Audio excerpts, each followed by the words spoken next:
খালেদা জিয়ার সঙ্গে রিপোর্টার হিসেবে আপনার কোনো মেমোরি আছে? হ্যাঁ, দুর্ভাগ্যবশত সেরকম সরাসরি নেই। তবে যেটা হয়েছিল যে স্মৃতি আমার যেটা মনে আছে, দুটো স্মৃতি। একটা হচ্ছে তিনি বিরোধী নেত্রী হিসেবে তিনি ভারতে এসেছিলেন।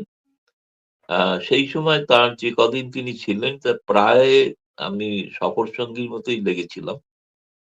এবং তিনি সাংবাদিকদের সঙ্গে মিলিত হননি। তার সঙ্গে ঢাকা থেকেও একটা সাংবাদিক দল এসেছিল অনেকেই। কিন্তু তার নেতারা সকলেই সাংবাদিকদের বৈঠকের বিবরণ ইত্যাদি জানাতেন আরকি। আর আমার কাছে যেটা গুরুত্বপূর্ণ মনে হচ্ছিল তিনি যখন আসেন ভারতে তারও আগে অর্থমন্ত্রী প্রণব মুখোপাধ্যায় সফর করেছিলেন ঢাকায়। এবং সেই সফরে গিয়েছিলাম আমি। তো সেই সফরে তখন তিনি খালেদা জিয়াকে ভারতে আমন্ত্রণ জানিয়েছিলেন। কারণ ২০১৪ নির্বাচন আসছে। সুতরাং ১৪ মানে আমি ২০১৩ শেষের বলছি আরকি। মানে ২০১৩ সালে নির্বাচন আসবে। তার আগে তারা ভারতও চাইছিল যে একটা দ্বিদলীয় রাজনৈতিক ব্যবস্থার সঙ্গে ভারত আছে এটা বোঝাতেই প্রণববাবু তাকে আমন্ত্রণ জানিয়েছিলেন। তিনি বিরোধী নেত্রী হওয়া সত্ত্বেও। আর দ্বিতীয়ত যখন তিনি আসেন তখন প্রণববাবু রাষ্ট্রপতি হয়ে গিয়েছেন ২০১২ সালে। রাষ্ট্রপতি হয়ে যাওয়ার পরেও কিন্তু বিরোধী নেত্রী তাকে কিন্তু রাষ্ট্রপতি সাধারণত কোনো রাজনৈতিক দলের বিরোধী নেত্রীর সঙ্গে দেখা করেন না। কিন্তু তিনি সাক্ষাৎ করেছিলেন এবং তাকে দাওয়াতও দিয়েছিলেন এবং সেই চমৎকার বৈঠকও হয়েছিল যে কথা বাইরে বেরিয়ে পরে খালেদা জিয়া যেটা জানিয়েছিলেন তার মানে অন্য নেতাদের মাধ্যমে বা ভারতের পররাষ্ট্র মন্ত্রণালয়ের মুখপাত্র তখনকার সৈয়দ আকবরউদ্দিন তিনি তখন বলেছিলেন যে খালেদা জিয়া বলেছেন যে আমি ভারতের সঙ্গে সম্পর্ক পুনঃস্থাপিত করতে চাই এবং আমি পেছনের রাশি দিয়ে দেখতে চাই না। আমি গাড়ির সামনের রাশি দিয়ে সামনেটা দেখতে চাই। এই মন্তব্য করেছিলেন যে মন্তব্যটা খুব গুরুত্বপূর্ণ মনে হয়েছিল। তাতে অনেক বাংলাদেশের সাংবাদিক প্রশ্ন করেছিল ব্রিফিং এ যে তাহলে কি ভারত এবার বিএনপি কে সমর্থন করবে? সেটার জবাব তো আকবরউদ্দিনের পক্ষে দেওয়া সম্ভব না। তিনি বলেছিলেন যে, "না ভারত নির্বাচনের ব্যাপারে ভারত চায় যে একটা সকল আজ যে কথাটা বলা হচ্ছে ভারতের থেকে তখনও সেই সময় একই কথাই বলা হচ্ছে। অংশগ্রহণমূলক একটি শান্তিপূর্ণ অবাধ নির্বাচন।" আমার পরের স্মৃতিটা এটা তো গেল একটা স্মৃতি। সেই সময় তো আমি ছিলাম তিনি যে কদিন এখানে ছিলেন। কিন্তু আমি যখন প্রণববাবুর সঙ্গে ১৩ সালে ঢাকায় যাই সেই তার আগে কিন্তু খালেদা জিয়া নিজে কিন্তু বলেছিলেন যে, "আপনি ঢাকায় এলে অবশ্যই আমাকে সময় দেবেন। আপনার সঙ্গে কথা বলা প্রয়োজন।" তো প্রণববাবু যাতে সম্মতিও দিয়েছিলেন, তিনি রাজিও হয়েছিলেন। কিন্তু যখনই তার প্লেন যখন ঢাকা বিমানবন্দরে নামলো, সেই সময় ভারতীয় দূতাবাসের ডেপুটি হাই কমিশনার ছিলেন সন্দীপ চক্রবর্তী।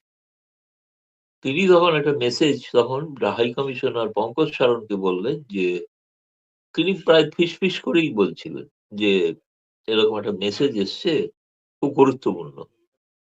তো পঙ্কজ সারন মানে রীতিমতো চমকে উঠেছিলেন। "হোয়াট?" মানে এরকম একটা ইংরেজি বলেছিলেন, "হাউ ক্যান ইট বি?" তো আমি যেহেতু সন্দীপ বাঙালি, সেজন্য অন্যরা যাতে বুঝতে না পারে আমি সন্দীপকে জিজ্ঞেস করেছিলাম, "কি একটা গুরুতর কিছু ব্যাপার মনে হচ্ছে বিমানবন্দরের মধ্যেই?" বললেন যে, "এটা এখন কাউকে বলো না, এরকম খালেদা জিয়া মেসেজ পাঠিয়েছেন যে তিনি দেখা করতে পারছেন না।" কারণ আ এই সময় বাংলাদেশে হরতাল চলছে। তার পক্ষে যাওয়ার অসুবিধা। হরতাল ডেকেছিল জামায়াত এবং ডেকেছিল আন্তর্জাতিক অপরাধ ট্রাইব্যুনালে যে জামায়াতি নেতা রাজাকারদের ফাঁসির আদেশ হচ্ছে, সেই বিচার চলছিল। তার প্রতিবাদে জামায়াত হরতাল ডেকেছিল। বিএনপি হরতাল সরাসরি ডাকেনি কিন্তু বিএনপি হরতালকে কিন্তু প্রচ্ছন্নভাবে সমর্থন করছিল। সেই জামায়াতে ইসলামীকে সহমর্মিতা জানাতে একই দাবিতে বিএনপি কিন্তু সেই সময় তাকে সমর্থন করেছিল এবং কয়েকটি ছোটখাটো হিংসাত্মক ঘটনা ঘটেছিল। মলোটভ ককটেল-ফকটেল ছোড়া হয়েছিল। প্রণববাবু যে হোটেলে ছিলেন তার সামনেও ছোড়া হয়েছিল। মানে উদ্দেশ্য ছিল একটা ত্রাসের পরিস্থিতি সৃষ্টি করে যাতে সফরটাকে বানচাল করা যায়। সফরটা বানচাল হয়নি। সফরটা যেরকম হওয়ার কথা ছিল সেভাবেই সম্পন্ন হয়েছিল। এবং সর্বশেষ দিনে যেদিন সাধারণত সেদিন পররাষ্ট্রমন্ত্রী ডক্টর দীপু মনি তিনি প্রেস কনফারেন্স করেছিলেন এবং আমি ১ম প্রশ্নটা করেছিলাম সেই প্রেস কনফারেন্সে। সৌভাগ্যবশত অনেক জায়গাতেই আমার এরকম সৌভাগ্য হয়ে যায় ১ম প্রশ্ন করার। আমি ২০২৪ সাল নির্বাচনের পর শেখ হাসিনাকে ১ম প্রশ্নটা আমি করেছিলাম। তো এবং আমার দিকে তাকিয়ে বলেছিলেন, "হ্যাঁ, হ্যাঁ বলুন।" তো এরকম দীপুমনি বলল, "বলুন।" তা আমিও প্রশ্নটা করলাম যে, এই যে ভারতের রাষ্ট্রপতির সঙ্গে সাক্ষাৎ না করাটা, এটা কি শোভনীয় কোনো হলো? এটা কি সৌজন্যতা বহির্ভূত একটা ব্যাপার নয়? তিনি প্রণব মুখার্জি নন। তিনি ভারতের রাষ্ট্রপতি, সাংবিধানিক প্রধান, ১ নম্বর নাগরিক। এটা কি অপমান নয়? তো ন্যাচারালি দীপুমনি তো স্বাভাবিকভাবেই তিনি খুশি হয়েছিলেন মনে, মনে যে বিএনপি বয়কট করাতে। কিন্তু সেটা আপনি বললেন যে, "এটার দ্বারা আপনারা ভাববেন না যে বাঙালি সংস্কৃতি এমন নয়। বাঙালি সংস্কৃতি অতিথিকে সবসময় সম্মান জানানো হয়ে থাকে। আর যদি কিছু হয়ে থাকে তাহলে এটা আমরা দুঃখ প্রকাশ করছি।" সেটা রাজনৈতিক সেই মোড় নেয়। এরপরে যখন ২০১৪ সালে যখন আ আমাদের প্রধানমন্ত্রী নরেন্দ্র মোদী ক্ষমতায় এলেন সেই সময় মনে আছে নিশ্চয়ই যে বিএনপি নেত্রী খালেদা জিয়া ১ম অভিনন্দন জানিয়ে বার্তা পাঠিয়েছিলেন নরেন্দ্র মোদীকে এবং তিনি ভেবেছিলেন নরেন্দ্র মোদী যেহেতু একটু কংগ্রেসের থেকে ভিন্ন মতাদর্শের মানুষ, দল, ফলে তারা অনেকটা দক্ষিণপন্থী বলা যায়। ফলে তাদের সঙ্গে বিএনপির খুব স্বাভাবিক সম্পর্ক হবে। আ প্রধানমন্ত্রী শেখ হাসিনাও অভিনন্দন জানিয়ে বার্তা পাঠিয়েছিলেন, যেটা ঘটনা। কিন্তু সেই ১৪ সালে ১ম আ ভারতের হয়ে সফর করলেন ঢাকায় পররাষ্ট্রমন্ত্রী সুষমা স্বরাজ এবং আমি সেই সফরেও ছিলাম। সেই সফরেও গিয়েছিলাম। সেই সফরে ইনফেক্ট আমি একটা খবর তার আগে লিখেছিলাম যে রাষ্ট্রপতি প্রণব মুখোপাধ্যায়ের সঙ্গে সাক্ষাৎ না করার কারণে সুষমা স্বরাজ হয়তো দেখা করবেন না। মানে খালেদা জিয়ার সঙ্গে। এটা বাংলাদেশের মানে তুমুল চর্চার বিষয় ছিল আরকি। এবং তখন শামসের মোবিন চৌধুরী তিনি ছিলেন বিএনপি দলে। তিনি খালেদা জিয়া এলেন, সাক্ষাৎ হলো এবং সাক্ষাতের পর বললেন যে ওই ভারতীয় সাংবাদিক বিকৃত খবর লিখেছিল সেটা ভুল প্রমাণ হলো। খালেদা জিয়ার সঙ্গে কিন্তু সুষমা স্বরাজ সাক্ষাৎ করলেন। এই শামসের মোবিন চৌধুরী আমি বলছি পরে আমাকে বলেছিলেন যে আপনি খবরটা ঠিকই লিখেছিলেন। কারণ আমি বহু চেষ্টা করে এই সাক্ষাৎকারটা করিয়েছিলাম। সত্যিই দেখা করতে চাইছিল না। আমি জানি না তিনি কিছু মনে করবেন কিনা। এটা গোপন কথা আমায় বলেছিলেন, আমি প্রকাশ্যে বললাম। তো আমার স্মৃতি বলতে এইটুকুই এবং আমি ২০১৮ সালে আ নির্বাচন কভার প্রত্যেকটা নির্বাচনই কভার করেছি। ১৮ সালে নির্বাচন কভার করতে গিয়ে আ সেই সময় গুলশানে বিএনপির দপ্তরে আমরা ভারতীয় সাংবাদিকদের একটা দল, ভারত বাংলাদেশ আ বাণিজ্যিক বিজনেস কমিউনিটি বা বিজনেস অর্গানাইজেশন বলে একটা সংগঠন ছিল। তারা আমন্ত্রণ জানিয়েছিল নির্বাচনের আগে। যাতে ভারতের মনোভাব বোঝা এবং যাতে নির্বাচনটা শান্তিপূর্ণ অনুষ্ঠিত হওয়ার ক্ষেত্রে ভারতের কোন ভূমিকা থাকবে কি থাকবে না। সেই সময় আমরা কয়েকজন সাংবাদিক আমন্ত্রিত হয়ে গিয়েছিলাম এবং আমরা সেই সময় বিএনপি, জামায়াত উভয় পক্ষের সঙ্গেই কিন্তু দেখা করেছিলাম। উভয় নেতাদের সঙ্গে এবং তাদের কাছে তখনও শামসের মোমিন চৌধুরী বিএনপি দলে ছিলেন। তিনি তখনও বলেছিলেন, "না ভারতে যেভাবে নির্বাচন হয় বাংলাদেশে সেভাবে হয় না। সেইজন্য আমরা অংশগ্রহণ করতে পারছি না। আমরা কেয়ারটেকার সরকার না হলে করব না।" তখনও খালেদা জিয়ার সঙ্গে সাক্ষাৎ হওয়ার সম্ভাবনাটা ছিল। কিন্তু তখনই শুনলাম যে শারীরিকভাবে তিনি তখন একটু অসুস্থ হয়ে পড়েছিলেন। যে কারণে আমাদের সঙ্গে তিনি সাক্ষাৎ করেননি। কিন্তু এই মানে আমি বলতে চাইছি যে বিএনপি বা সেই দলটির সঙ্গে সম্পর্ক তারও আগে আমি বলব যে যখন 111 বা সেনা সরকার সেই সময়েই কিন্তু বিএনপি আরো বহু নেতা-নেত্রী এবং আওয়ামী লীগের নেতা-নেত্রী একত্রে কিন্তু তারা বসতেন, কথা বলতেন। সে সময়ও কথা হয়েছে একসঙ্গে। খালেদা জিয়ার সঙ্গে আমি কখনো ওই হোটেলে থেকে দেখেছি তাকে। তিনি সাংবাদিকদের মুখোমুখি হননি। খুবই বিরল কিছু সাংবাদিককে তিনি সাক্ষাৎকার দিয়েছিলেন। আ আমি সাক্ষাৎকার অবশ্য মানে পাইনি সে কথা বলতে পারি।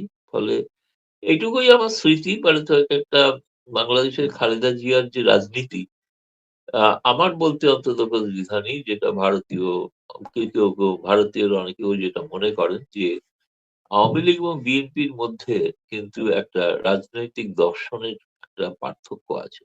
দুটি দলের দর্শন কিন্তু ভিন্ন। কারণ বাংলাদেশের মানুষ ঠিক করবেন যে তারা আওয়ামী লীগ না বিএনপি কাকে চান, কিভাবে চান। কিন্তু এখন এখানে তৃতীয় পক্ষ জামায়াতে ইসলামী তারা সক্রিয়। ফলে বাংলাদেশের রাজনীতিটা খুব আকর্ষণীয় হয়ে উঠছে। এবং সাংবাদিকদের পক্ষে বিশ্লেষণ করার জন্য খুবই একটা আমি বলব ভালো মানে শিক্ষানবিশ সাংবাদিকদের জন্য একটা ভালো পরীক্ষাগার বাংলাদেশ আজকে। যে পরিস্থিতিতে জয়শঙ্কর আসছেন ঢাকায়, এটা কি বার্তা বা কি বার্তা প্রতিষ্ঠিত করতে পারে আগামী দিনগুলোতে? না, ১ম কথা হচ্ছে যে ভারতের ১ম বার্তা হচ্ছে যে আ তিনি আসলে ৩ বারের প্রধানমন্ত্রী হিসেবে শপথ নিয়েছেন। একজন সাবেক প্রধানমন্ত্রী এবং নিকটতম প্রতিবেশী। ভারতের প্রতিবেশী এবং ১ম জলপাইগুড়িতে নেত্রী। জন্ম। হ্যাঁ? জলপাইগুড়িতে হ্যাঁ, জন্ম হ্যাঁ, তো সেটা কারণ না। সেটা কারণ সেই জন্মসূত্রে অনেক পারভেজ মুশারফের জন্ম তো ছিল দিল্লিতে, চাঁদনী চকে। তাই না? দিল্লিতে, হ্যাঁ। দিল্লির দুর্গায়। জন্ম যেখানেই থাক তো সেটা নিয়ে আমি সেই মানে সেই বলে কোনো না সেটা তো বিএনপি বা তাদের সমর্থকরা তারা যখন ভারত বিরোধী কিছু কথা বলে তখন সেটা তাদের ভেবে দেখা দরকার। যে তাদের নেত্রী কিন্তু ভারতীয়, পড়াশোনা ভারতেই করেছে। আ এবং বিবাহ সূত্রে আবদ্ধ হয়েছিলেন কিন্তু মানে ১ম পরিচয়টা ভারতেই। জিয়াউর রহমানের সঙ্গে। যে আর্মি ক্যাম্পে জলপাইগুড়ির ওখানে। আমি শুনেছি আরকি। যাই হোক। সেটা ব্যক্তিগত বিষয় এখানে আনাটা অনুচিত। কিন্তু এটা ঘটনা যে জন্মসূত্রে ভারতীয়। এই কারণে জয়শঙ্কর যাচ্ছেন তা নয়।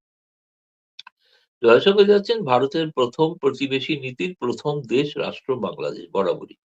ফলে সেখানকার সাবেক প্রধানমন্ত্রী তার অন্ত্যেষ্টি অনুষ্ঠানে যাওয়াটা, শেষকৃত্যের অনুষ্ঠানে যাওয়াটা একটা সৌজন্যতাবোধ। সৌজন্যতাবোধ এবং অতীতেও ভারত আ যখনই কিন্তু ভারতের কোন নেতা মানে প্রণব মুখার্জি ছাড়াও আ রাজীব গান্ধী তো গিয়েছিলেন সার্ক সম্মেলনে। তাই না? সেই রাজীব গান্ধীর সময় থেকে শুরু।